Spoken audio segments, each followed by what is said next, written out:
പിന്നെ നിങ്ങൾ പറഞ്ഞിരിക്കുന്നത് എനിക്ക് തോന്നുന്നു വെണ്ടിട്ടായി ഉണ്ടായിട്ടുള്ള ഒരു സംഭവത്തെക്കുറിച്ചാണ്. യഥാർത്ഥത്തിൽ നിങ്ങൾ അവിടെ പോയോ? ആ സംഭവം നടന്ന സ്ഥലത്ത് പോയോ? അവിടെ പോയിട്ടാണോ നിങ്ങൾ ഇത്തരത്തിലൊരു പരാതി ഉന്നയിക്കുന്നത്? ഞാനവിടെ പോയിട്ടില്ല. പക്ഷേ ഞങ്ങളുടെ പാർട്ടിയുടെ നേതാക്കന്മാരവിടെ പോയി.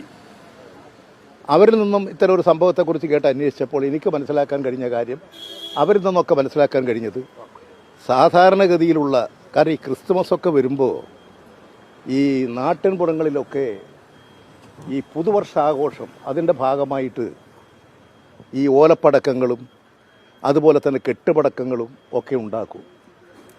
ചില സമയങ്ങളിൽ അത് അപകടം ഉണ്ടാക്കിയിട്ടുമുണ്ട്.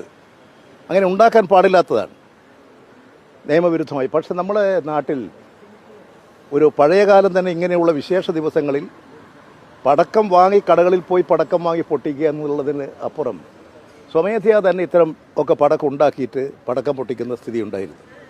വെണ്ടിട്ടായിൽ യഥാർത്ഥത്തിൽ ഒരു തരത്തിലുള്ള ബോംബ് സ്ഫോടനവുമല്ല.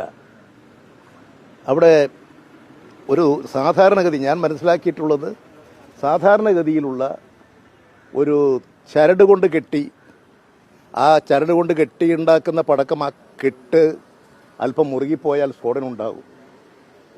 അതിൻ്റെ വളരെ പ്രാക്ടിക്കലായി അനുഭവസ്ഥരല്ലെങ്കിൽ അപകടം ഉണ്ടാകും.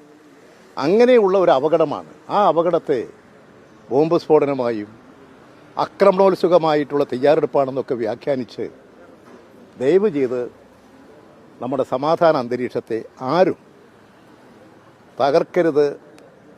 ഈ കണ്ണൂരിൻ്റെ സമാധാനവും കണ്ണൂരിൻ്റെ ഇന്നത്തെ അന്തരീക്ഷവും നമുക്ക് കൂടുതൽ ശക്തിപ്പെടുത്തിയെടുക്കാൻ കഴിയണം. അതാണ് CPM ആഗ്രഹിക്കുന്നത്. അതിനനുസരിച്ചാണ് ഞങ്ങൾ പ്രവർത്തിച്ചുകൊണ്ടിരിക്കുന്നത്.